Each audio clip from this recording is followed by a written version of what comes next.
My name is Genevieve, 34 years old, and I thought I knew everything about my husband Marcus after 12 years together. Right now I'm sitting in complete darkness at 3 in the morning watching security camera footage on my laptop as his car pulls into our driveway. He thinks I'm asleep upstairs, completely unaware that I know exactly where he's been and who he's been with. Before I share what happened next, let me know where you're watching from. If you've ever felt betrayed by someone you trusted completely, please subscribe to hear how this story unfolds. Marcus and I met at the investment firm in Manhattan where we both worked. I was 22, fresh out of Columbia with my MBA, and he was 28, already making waves as a rising star in mergers and acquisitions. Our first conversation happened over spilled coffee in the elevator. He was carrying 4 cups for his team when someone bumped into him, and I helped him clean up the mess while we rode up to the 40th floor. Something about his laugh, genuine and unguarded in that moment of chaos, made me want to know him better. Our romance moved fast the way things do when you're young and ambitious in New York City. Weekend walks through Central Park turned into dinner dates at hidden restaurants in the Village. After 2 years, he proposed on the Brooklyn Bridge at sunrise, getting down on one knee while joggers streamed past us. The wedding was everything we'd dreamed of, held at a vineyard in the Hudson Valley, with both our families celebrating what everyone called the perfect match. We built our life methodically, the way 2 Type A personalities approach everything. Marcus made senior partner by 35, youngest in the firm's history. I left the corporate world to start my own consulting firm, specializing in helping startups navigate their first major funding rounds. We bought a beautiful brownstone in Brooklyn Heights, with original hardwood floors and a view of the Manhattan skyline from our bedroom window. Sunday mornings meant farmers market runs and cooking elaborate brunches together. We talked about children, agreeing we'd start trying after my business hit certain milestones. For 11 years, I believed we had something unshakable. Sure, we had arguments about normal things like whose turn it was to call the contractor about the leaking roof or whether we should invest in that beach house in the Hamptons. But we always came back to each other, usually laughing about how stubborn we both were. Marcus would bring me tulips every Friday, my favorite flowers, and I'd leave funny notes in his briefcase to find during important meetings. We had inside jokes that made us burst out laughing at inappropriate times, a secret language built over years of shared experiences. The changes started subtly last spring. Marcus joined a new gym, one of those expensive places with personal trainers and juice bars. He said the senior partners had started a fitness challenge, and he didn't want to look out of shape next to the younger associates. I supported him, even bought him new workout clothes for his birthday. Then came the cologne, some expensive French brand that replaced the simple soap and aftershave smell I'd loved for years. He started getting haircuts every 2 weeks instead of monthly, and his wardrobe slowly transformed from comfortable professional to something out of a fashion magazine. The late meetings increased gradually. First once a week, then twice, then almost every night. He'd text me around 6, saying the Tokyo markets were volatile, or that a client needed emergency restructuring advice. I'd eat dinner alone, saving him a plate that would go untouched when he'd grab something with the team instead. Weekends filled up with conferences. I'd never heard of networking events that spouses weren't invited to, golf tournaments with potential clients who remained nameless. His phone became permanently face down on every surface. When it rang during dinner, he'd silence it without looking, saying it was probably just work and they could wait. But I'd catch him checking it obsessively when he thought I wasn't looking, smiling at the screen with an expression I hadn't seen in years. If I asked who was texting so late, he'd say it was Jake from the Hong Kong office, or that his fantasy football league was particularly active. The password changed from our anniversary date to something I didn't know. One night in October, I found a receipt in his jacket pocket while doing laundry. Cartier, $8,000 paid in cash. My birthday had passed 2 months earlier, and Christmas was still far away. When I asked him about it casually over breakfast, he barely glanced up from his Wall Street Journal. Client gift, he said, for closing the Morrison deal. We always sent bottles of wine or golf clubs, never jewelry, but I didn't push it. Maybe the business was changing, becoming more personal. Maybe I was being paranoid. But paranoia has a way of eating at you, especially when the person you've trusted with everything starts feeling like a stranger. I'd wake up at 2 in the morning to find his side of the bed empty, hear him whispering on calls in his home office. The credit card statements started going paperless without discussion, his explanation being that we needed to reduce mail clutter. When I'd suggest dinner at our favorite restaurant, or a weekend trip to Vermont like we used to take every fall, he'd already have plans or deadlines that couldn't move. The breaking point came when I was organizing tax documents and noticed charges on our joint American Express that didn't make sense. $500 at a restaurant I'd never heard of on a night he was supposedly at a client dinner in Boston. $300 at a lingerie store on a random Tuesday afternoon. Hotel charges in the city when we lived 40 minutes away. My hands shook as I photographed each statement with my phone, building a timeline I didn't want to see but couldn't ignore. That night, while Marcus slept beside me, his breathing deep and untroubled, I made a decision. I could confront him immediately, have the dramatic fight that would end with denials and maybe temporary changes. Or I could be smart about it, gather evidence, protect myself legally and financially before he knew I was onto him. I chose the second option, downloading a tracking app onto his phone while he showered the next morning. It felt like a violation, but not as much as what I suspected he'd already done to our marriage. The tracking app revealed patterns that made my stomach turn. Every Tuesday and Thursday, when he claimed to have late meetings, his phone would be at the same address in Tribeca. Not his office, not any client's office I knew about. A reverse search showed it was a luxury apartment building, the kind with a doorman and a rooftop pool. The name on the lease for Unit 23B was Natasha Petrova, and a quick LinkedIn search showed she was a 26-year-old paralegal at Marcus's firm. Her Instagram was public, filled with carefully curated photos of weekend brunches, workout selfies, and city skyline shots. I scrolled back 6 months and found a photo of a bouquet of roses on her desk with the caption, "Grateful for the best mentor anyone could ask for." The date matched a day Marcus had worked late on an urgent acquisition. 3 weeks later, another flower delivery, this time peonies her favorite, according to the heart eyes emoji. By November, the posts became more cryptic quotes about following your heart and knowing when something is right, even if the timing is complicated. I became a detective in my own life, documenting everything with the cold efficiency I used to apply to market analysis reports. Phone records showed hundreds of texts between them, starting at 6 in the morning and continuing past midnight. The shared cloud storage he'd forgotten I had access to contained deleted emails recovered with a simple restore function he hadn't known about. They were careful using work language mostly, but the timestamps and frequency told their own story. Nobody needs to discuss document review at 11:30 on a Friday night. The physical surveillance started almost by accident. I'd finished a client meeting early in Midtown and decided to walk past Marcus's office building. There he was exiting with her, his hand on her lower back in that protective way he used to guide me through crowds. They walked 2 blocks to a small Italian restaurant, the kind with checkered tablecloths and candles in wine bottles. Through the window, I watched them sit on the same side of the booth, her head tilted toward his, as they shared a bottle of red wine. I stood there in the cold November air, watching my husband feed her bites of his pasta the same way he'd done with me on our honeymoon in Rome. She laughed at something he said, throwing her head back, and he looked at her the way he used to look at me when we were young and everything felt possible. The kiss came as they waited for the check, not passionate but familiar, comfortable, practiced. The kind of kiss that comes after many others, after the nervousness has worn off and intimacy has settled in. The photos I took were clinical, time-stamped, undeniable. Marcus's hand in her hair, her fingers intertwined with his on the table, the way they walked to his car with the casual synchronization of a couple.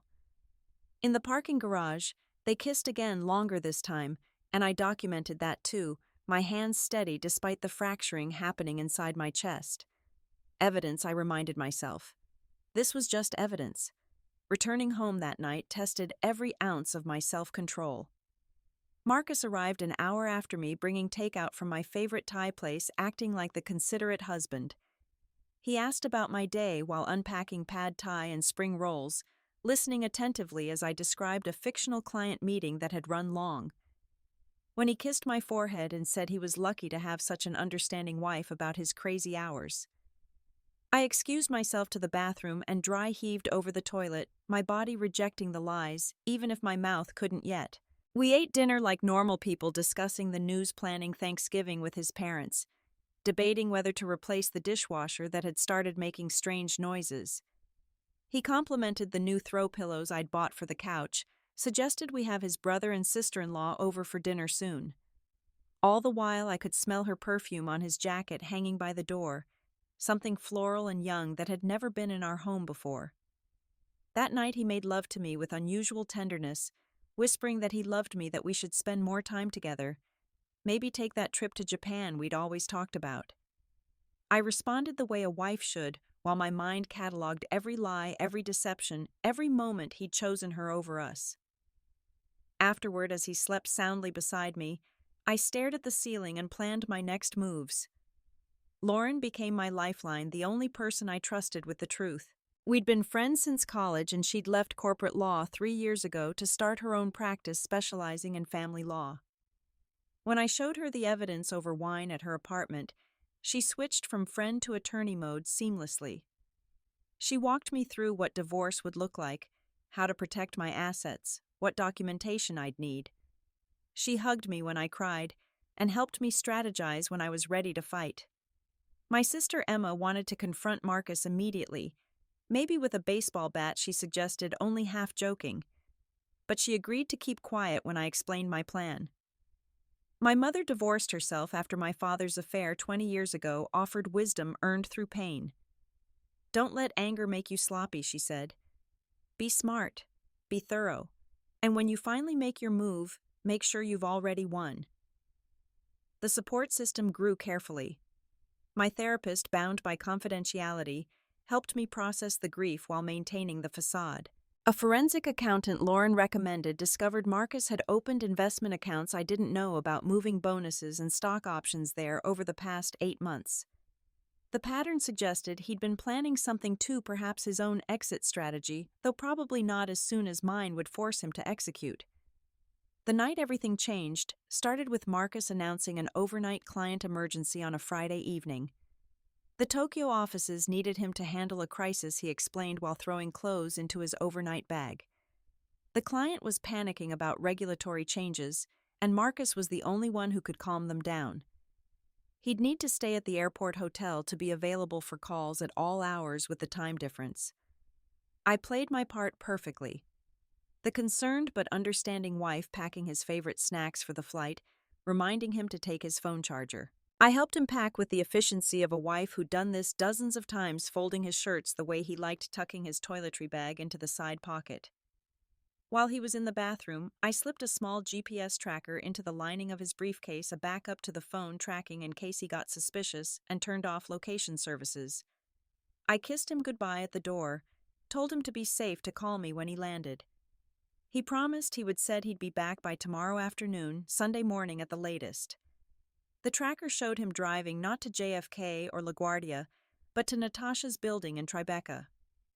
I waited 20 minutes before following in a rental car I'd arranged earlier that week, paying cash, giving a fake name. The city was typical Friday night chaos, but I found a parking spot with a clear view of the building entrance. At 8:43, they emerged together, her wearing the kind of dress you don't wear for a quiet night, and him in the jeans and sweater I'd watched him change into before leaving. They took her car, a white BMW that seemed too expensive for a paralegal's salary, and drove to a boutique hotel in the meatpacking district. Through the lobby windows, I watched him check in while she waited by the elevators, trying to look casual but failing. The desk clerk handed him a keycard with the practiced discretion of someone used to affairs and indiscretions. They disappeared into the elevator, his hand on the small of her back again, that gesture that had once been mine alone. I sat in that rental car for 6 hours, engine off, heat from a battery-powered blanket I'd brought. Lauren called at midnight to check in, and I gave her the play-by-play while watching the hotel entrance. She offered to come sit with me, but I needed to do this alone to witness the full scope of the betrayal without any buffer. I documented their arrival time, took photos of both cars in the hotel garage, noted the room number I'd seen on the keycard envelope. At 2 in the morning, their room light was still on. I could see their shadows moving occasionally behind the curtains, and I wondered what lies he was telling her. Did she know about me, really know? Or had he painted me as some cold, distant wife who didn't understand him? Was she planning a future with him, picking out furniture for an apartment they'd share the way I once had? Or was this just fun for her, sleeping with a powerful older man who bought her expensive gifts and made her feel special by 4? Exhaustion was setting in, but I couldn't leave. This was evidence proof that couldn't be denied or explained away. I dozed, fitfully waking every time a car passed, checking the tracker to make sure his briefcase was still in the room. The sun started rising over the city, painting the buildings in shades of pink and gold that seemed too beautiful for what was happening. At 5:15, I saw movement in the room, shadows crossing back and forth, the light in the bathroom turning on. Marcus emerged at 5:47 alone, his hair still damp from a shower. He looked both ways on the street like a criminal, then walked quickly to the garage. I followed at a distance as he drove to a 24-hour diner on the west side, where he sat at the counter drinking coffee and scrolling through his phone. Deleting messages, probably erasing the evidence of his night while eating eggs and bacon as if nothing had happened. He looked tired but satisfied, the particular exhaustion that comes from a night of passion rather than work. When he finally headed home at 6:30, I'd already been back for 20 minutes. Having taken a faster route I knew he wouldn't use. I was in bed wearing the old Columbia t-shirt I always slept in, my breathing steady and deep. I heard him enter the house quietly, carefully, the way you do when you're trying not to wake someone. His footsteps on the stairs were soft, practiced. The bedroom door opened slowly and he paused, probably letting his eyes adjust to the darkness, making sure I was really asleep. He undressed in the bathroom with the door closed, the water running to mask any sounds. When he finally slid into bed beside me, the smell of hotel soap and her perfume still clung to him despite his shower. He lay still for a moment, then shifted closer, his arm draping over my waist the way it had for 12 years. His lips pressed against my shoulder, and he whispered those 3 words that had once meant everything. I kept my breathing steady, my body relaxed, playing the role of sleeping wife, while documenting another lie in my mental catalog. The next morning I met with Catherine Rodriguez, the divorce attorney Lauren had recommended. Her office was on the 32nd floor of a building in the financial district, all glass and chrome and expensive art, that suggested she was very good at what she did. She reviewed my evidence with the detached professionalism of someone who'd seen every variation of marital betrayal. The photos, the financial records, the timeline I'd constructed, all of it painted a clear picture that would make contesting the divorce difficult. We spent 3 hours going through 12 years of financial records. Every joint account, every investment, every property we owned together or separately. Catherine's forensic accountant had already done preliminary work based on the documents I'd provided, and the findings were illuminating. Marcus had been slowly moving money for 8 months, small enough amounts not to trigger attention, but adding up to nearly $200,000. He'd also been researching property in Miami where Natasha's Instagram showed she'd vacationed 3 times in the past year. The hidden investment accounts were the most shocking revelation. Using bonuses he'd claimed were smaller than they actually were, Marcus had built a portfolio worth over $500,000. The accounts were technically legal, but hiding them from me during our marriage was not. Catherine explained how this would play in court, how judges looked unfavorably on financial deception, especially when combined with adultery. She outlined a strategy that would protect my business, ensure I kept the brownstone, and secure significant alimony based on the lifestyle we'd established and his deception. I opened my own bank account that afternoon at a different bank, transferring half of our joint savings as Catherine had advised. It was legally mine to take, but it felt like the first irreversible step toward ending everything. The account executive who helped me was cheerful and chatty, asking if I was new to the city, if this was for a special purchase. I made up something about wanting to surprise my husband with a renovation project, the lie coming easily, now that I'd had so much practice. Over the next week, I became methodical about protection. Important documents went into a safety deposit box, including our marriage certificate, the deed to the house tax returns, and copies of all the evidence. I backed up everything digitally to multiple cloud services, changed all my passwords to things Marcus would never guess. My grandmother's jewelry. The pieces that were mine before the marriage went to Emma's apartment for safekeeping. Family photos I couldn't bear to lose were scanned and stored electronically. The emotional preparation was harder than the practical steps. Dr. Martinez, my therapist, helped me process the stages of grief I was experiencing for a marriage that was dying even as I still lived in it. We talked about the future, about who I would be without Marcus, about reclaiming parts of myself I'd compromised over the years. She helped me see patterns I'd ignored, the small ways he'd always put his needs first, how I'd shaped myself to fit his life rather than building one together. I started journaling every night after Marcus fell asleep, documenting not just his betrayals, but our entire relationship. The early days when he'd been different, or maybe when I'd been too blind to see who he really was. The moments when I'd dismissed my instincts, chosen trust over doubt. The slow erosion of intimacy that I'd attributed to work stress and time rather than another woman. Writing it all down helped me see clearly what I'd been living with, the thousand small compromises that had led to this moment. Building my confidence took conscious effort. I started working out again, not to compete with her youth, but to feel strong in my own body. I bought new clothes that I liked, not what Marcus preferred. I reconnected with friends I'd neglected, had lunches that weren't rushed between his schedule demands. Each small act of independence was preparation for the larger independence coming. I practiced staying calm when he lied, keeping my voice steady when I wanted to scream, maintaining the facade while building my strength for what was coming. The paper trail I assembled was damning. Bank statements with highlighted charges, hotel receipts from supposed business trips that corresponded with her social media posts from the same cities, credit card charges at jewelry stores that matched photos of gifts on her Instagram, restaurant bills for romantic dinners during work hours, always for two, always at places I'd never heard him mention, Uber receipts showing trips from our neighborhood to her address, then back home hours later. I created a timeline that showed the progression of the affair, cross-referenced with his lies to me. Every late meeting, every weekend conference, every client emergency mapped against where he'd actually been. The pattern was clear and undeniable. What started as occasional meetings had become 3 or 4 times a week. The financial expenditure had escalated from dinners to jewelry to what looked like partial rent payments for her apartment. He was financing a complete double life.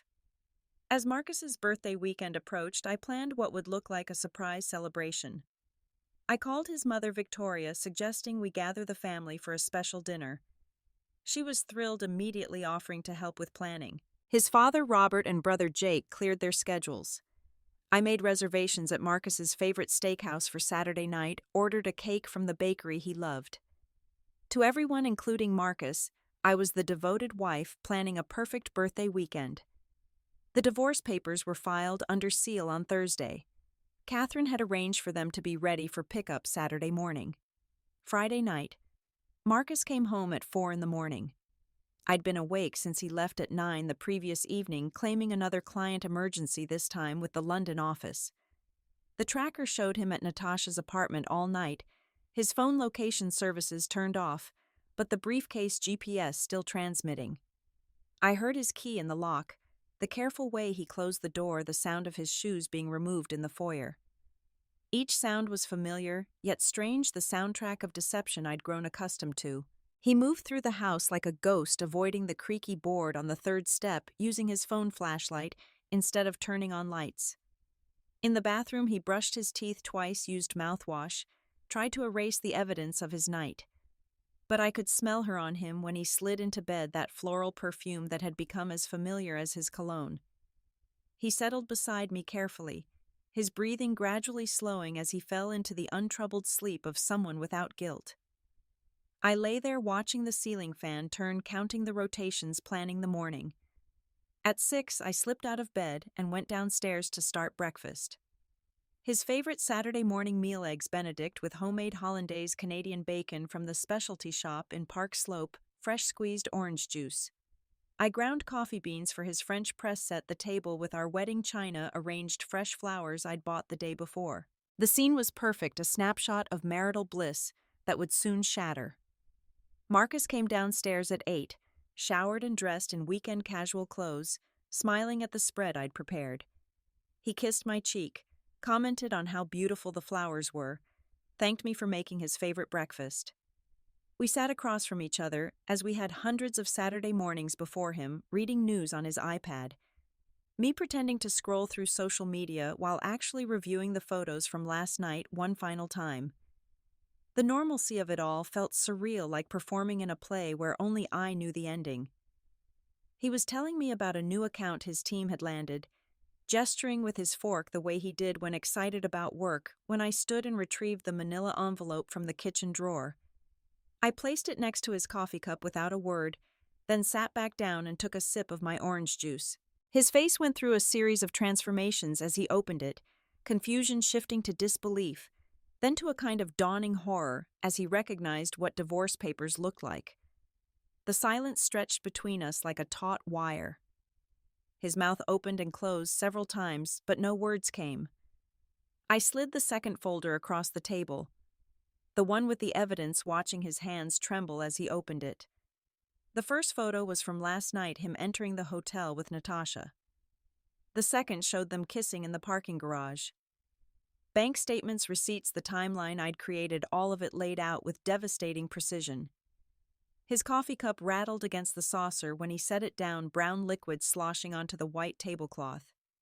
His first attempt at words came out as a croak.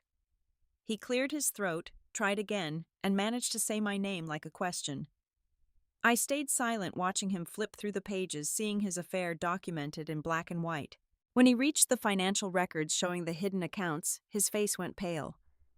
The GPS tracker fell out of the folder onto the table, and he stared at it like it was something alien. I maintained my calm, the weeks of practice paying off, while inside, I felt a strange mixture of satisfaction and sorrow. The denials started weakly. This wasn't what it looked like. I didn't understand the context. The client meetings were real. Natasha just happened to be there. The jewelry was for a completely different client gift program. The hotel was for privacy to discuss sensitive mergers. Each lie was more pathetic than the last, and I didn't respond to any of them, just continued eating my breakfast as if he wasn't destroying the last shreds of his dignity. When he claimed the photos were somehow misleading, that the kiss was just a friendly gesture taken out of context, I actually laughed, short and bitter. The shift to bargaining came next. Okay, yes. There had been some inappropriate behavior, but it meant nothing. Natasha was young, infatuated. He'd been flattered, but never meant for it to go so far. It was just a mistake, a midlife crisis, a moment of weakness that had gotten out of hand. We could work through this, go to counseling, take that trip to Japan. He loved me, had always loved me, would end things with her immediately. He reached for my hand across the table and I pulled it back, placing it in my lap where he couldn't touch me anymore. When pleading didn't work, he tried anger, though it was hollow and misdirected. How could I violate his privacy with tracking devices? Wasn't spying on him just as much a betrayal if I'd been more available, less focused on my business? Maybe he wouldn't have been vulnerable to attention from someone else. The words were familiar, the classic cheater's playbook of deflection and blame shifting. I let him rant, checking my watch occasionally, knowing his family would arrive soon for the surprise I'd planned. The doorbell rang at exactly 10 o'clock. Marcus froze mid-sentence, his face going from red to white in seconds. I stood smoothly, touched his shoulder gently as I passed, and went to answer the door. Victoria and Robert stood there with a birthday cake, Jake and his wife behind them with wrapped presents. Their faces were bright with celebration, which dimmed quickly when they saw my expression. I stepped aside to let them in, gesturing toward the dining room where their son sat, surrounded by evidence of his betrayal. Victoria saw the papers first, recognizing them for what they were.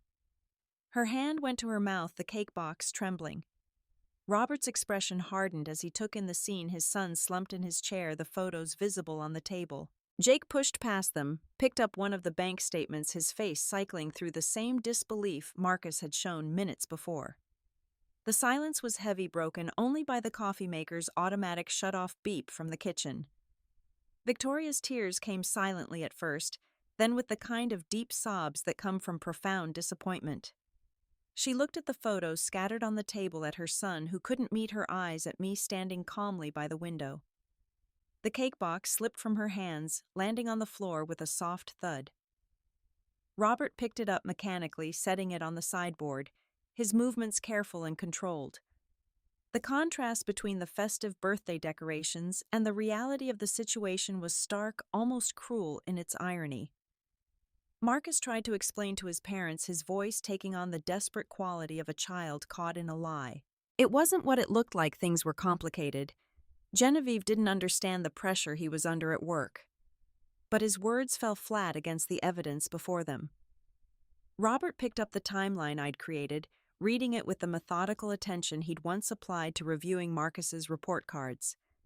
His face grew darker with each page, especially when he reached the financial deceptions. The family had always prided itself on honesty and integrity, values Marcus had clearly abandoned. Jake's wife, Melissa, tried to comfort Victoria, but she was inconsolable. She kept repeating that she'd raised him better than this, that his grandmother would be devastated. The mention of his grandmother made Marcus flinch. She was 93, sharp as ever, and had always held Marcus up as the golden grandchild who'd made the family proud. Victoria looked at the engagement ring on my finger, her mother's ring that she'd given Marcus to propose with, and fresh tears started. That ring had been in the family for 3 generations, representing marriages that had lasted lifetimes. Robert finally spoke, his voice controlled but carrying an undertone of rage I'd never heard before. He asked Marcus directly if it was true, all of it, the affair and the hidden money. When Marcus couldn't deny it, Robert's composure cracked. He wanted to know how long, why, what Marcus had been thinking. The disappointment in his voice was worse than anger would have been. This wasn't the son he'd raised, the man he'd been proud to call his heir. The family business, the connections, the reputation they'd all built, Marcus had risked it all for what a paralegal barely older than his youngest cousin. Marcus's attempts to minimize the situation only made things worse. When he claimed it had only been a few months, I quietly corrected him with dates from the evidence. When he said the money was just investment planning for their future, I showed Robert the property searches in Miami, the apartment viewings Marcus had scheduled without my knowledge. Each revelation was another blow to the family's image of who Marcus was. Jake looked at his older brother like he was seeing a stranger, all the years of looking up to him crumbling in real time. The doorbell rang again, interrupting the family's confrontation. Everyone froze, but I knew who it would be. I'd found the text on Marcus's backup phone that morning while he showered Natasha, saying she was coming over to talk about something important. I'd deleted his response, telling her not to come, ensuring she'd show up at exactly the wrong moment. Or the right one, depending on perspective. I walked to the door with measured steps, everyone watching me, Marcus half rising from his chair in panic. Natasha stood on the doorstep in a sundress and sandals, looking young and beautiful and completely out of place. She saw me and her face went through several expressions. Surprise, fear, then a kind of defiance. She asked if Marcus was home. She needed to speak with him urgently. I stepped aside without a word, gesturing for her to come in. She hesitated, sensing danger, but something drove her forward. Maybe she thought this was her chance to claim him, to force the confrontation that would set them free to be together. The dining room erupted when she appeared. Victoria gasped. Robert stood abruptly, his chair scraping against the floor. Marcus went white, then red, starting toward Natasha with his hands out as if to stop her from coming closer. But she was already speaking, saying she couldn't wait anymore, that she had something important to tell him. She pulled something from her purse, an ultrasound image, holding it out to him with shaking hands. The room went absolutely silent, everyone staring at that small black and white picture that changed everything. Marcus started denying immediately, saying it wasn't possible, they'd been careful, this had to be a mistake. But Natasha had receipts of her own text messages where they'd discussed the possibility, his promises to take care of everything, to leave me when the time was right. She showed these to him on her phone, scrolling through conversations that made Victoria turn away in disgust. The family watched their golden son crumble completely, his lies collapsing under the weight of this new reality. Robert was the first to act, walking over to me with deliberate steps. He took my hands in his, looked me in the eyes, and apologized. Not for what Marcus had done, but for the years of family gatherings where they'd praised him, held him up as an example, never seeing what he was capable of. He promised whatever support I needed through the divorce, legal help, financial assistance, anything. Victoria joined him, wrapping me in a hug that felt more maternal than anything I'd gotten from Marcus in months. She whispered that I deserved better, had always deserved better. Jake offered to help Marcus pack his things immediately. Not tomorrow, not next week, but right now. The family closed ranks around me, the wronged wife, while Marcus stood isolated with his pregnant mistress. Natasha seemed to realize she'd miscalculated that this wasn't going to be the triumphant moment where Marcus chose her publicly. Instead, she was seeing him exposed as a liar and cheater, his family turning their backs on him. The ultrasound image fluttered to the floor, ignored by everyone, including Marcus. The packing was efficient and brutal. Jake and Robert supervised, while Marcus threw clothes into suitcases, his hands shaking as he folded shirts. I sat in the kitchen with Victoria and Melissa drinking tea while listening to footsteps and drawers opening upstairs. Natasha had been told to wait outside, and I could see her through the window standing by her car making frantic phone calls. Every so often, Marcus would try to come talk to me, but his father or brother would redirect him, telling him he'd done enough talking. By noon, Marcus's immediate belongings were loaded into his car. The rest would be dealt with through lawyers, Robert assured me. Marcus made one last attempt to speak to me approaching, despite his family's attempts to stop him. He said he was sorry that he'd never meant for it to happen this way. I looked at him, really looked at him, for the last time as my husband, and saw a stranger. The man I'd married was either gone or had never existed. I told him the only thing left to say that his attorney would receive the divorce papers Monday morning and any communication would go through lawyers from now on. As the cars pulled away, Marcus in his BMW, Natasha following in hers, his family remaining behind with me, I felt something shift. The house was quiet, except for Victoria insisting on cleaning up the breakfast dishes. Robert was on the phone with someone, his voice low and serious, probably already working on damage control for the family reputation. Jake and Melissa sat with me in the living room, not saying much, but providing present solidarity. The birthday cake still sat on the sideboard, untouched, its festive decorations mocking the destruction of the day. The immediate aftermath was both easier and harder than I'd expected. The house felt different without Marcus's presence, larger somehow, like rooms had expanded to fill the space his ego used to occupy. Victoria stayed that first night, insisting I shouldn't be alone. We sat up until 3 a.m, drinking wine and talking. She shared her own experiences with Robert's father, who'd had an affair 40 years ago that almost broke them. But that was different, she said. He'd confessed, immediately begged forgiveness, spent years rebuilding trust. Marcus had constructed an entire false life, and that was unforgivable. The divorce proceedings moved quickly. Marcus's attorney, someone from outside his firm to avoid conflict of interest, tried initially to contest the terms Catherine had set. But the evidence was overwhelming and the pregnancy complicated things further. Marcus didn't want a public trial that would damage his career, and Natasha's presence made reconciliation impossible even if I'd considered it. Within 6 weeks, we'd reached a settlement. I kept the brownstone, my business, untouched and received substantial alimony.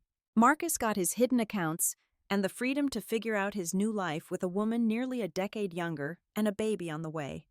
The professional fallout for Marcus was swift. Word spread through his firm about the affair with a subordinate, the financial deceptions, the pregnancy. While not illegal, it violated several company policies about relationships between supervisors and staff. He was quietly asked to resign, given a modest severance to avoid lawsuit. His reputation in the industry, built over 15 years, crumbled in weeks. The last I heard from Jake, Marcus had taken a position with a small firm in Philadelphia, a significant step down from his previous role. Natasha's fantasy collapsed even faster. The reality of Marcus without his prestigious job, without the expensive dinners and gifts, without the thrill of secrecy, wasn't what she'd imagined. She'd thought she was getting a powerful, successful man who'd chosen her over his boring wife. Instead, she got a middle-aged man starting over dealing with divorce lawyers and career damage, stressed about money for the first time in years. The baby was real, though, due in spring, and they were trying to make it work in a 2-bedroom apartment in Queens, a far cry from the penthouses she'd dreamed about. My healing journey wasn't linear. Some days, I woke up angry, furious at the years I'd wasted, the trust I'd given so freely. Other days brought sadness, mourning not just the marriage, but the future we'd planned. Dr. Martinez helped me understand that grieving was necessary, that I was mourning not just Marcus, but the version of myself who'd believed in our life together. We worked through the signs I'd missed or ignored, the compromises I'd made, the ways I'd diminished myself to fit into his world. The business became my salvation. Without the constant interruptions of Marcus's schedule, his needs, his priorities, I threw myself into expansion.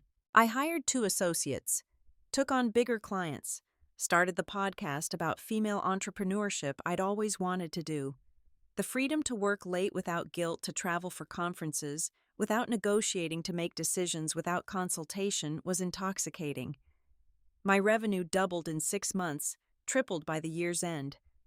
Success was the best revenge. Though revenge had stopped mattering by then, support came from unexpected places.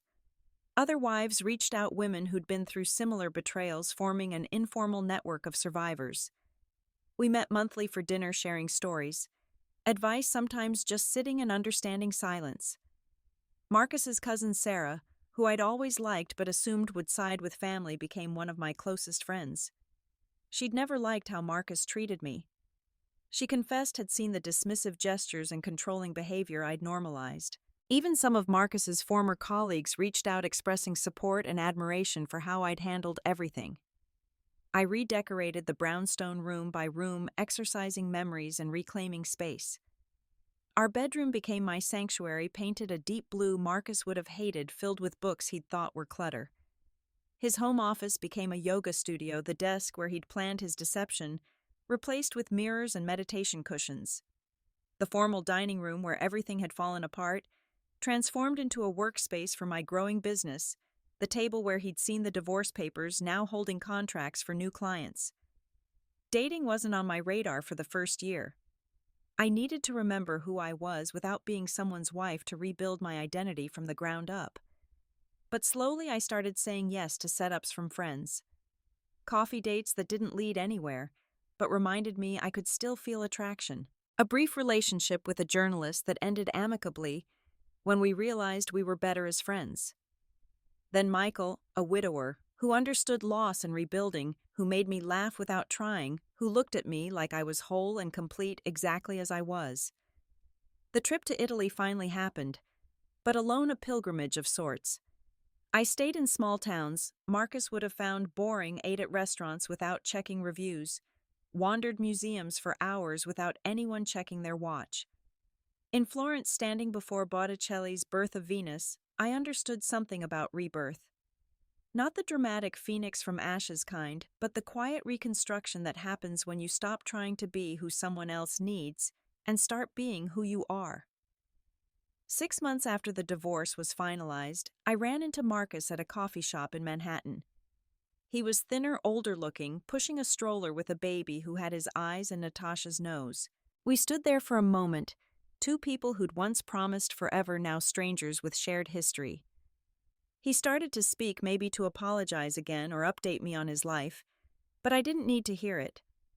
I wished him well, genuinely meaning it, then walked away. The weight I'd been carrying, that last bit of anger or hurt or whatever it was, lifted as I stepped back onto the street. Jake called me recently with family news. Marcus and Natasha had separated, the reality of parenthood and financial stress, proving too much for their relationship built on deception. She'd moved back with her parents in New Jersey, sharing custody while they worked out child support. Marcus was living alone, trying to rebuild his career and figure out how to be a father. His family maintained limited contact, supporting the baby, but struggling to forgive Marcus fully. Victoria still sends me Christmas cards, birthday gifts, invitations to family events I politely decline. The lessons from this journey aren't unique, but they're mine.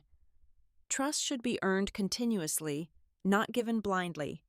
Red flags are red for a reason, even when love tries to paint them different colors. Choosing yourself isn't selfish when someone else has already chosen to betray you. Strength isn't about not breaking, it's about how you rebuild afterward. Sometimes the worst thing that happens to you becomes the catalyst for the best thing, even if you can't see it while you're breaking apart. I think about the woman I was that morning sitting in darkness watching security footage knowing my world was about to shatter.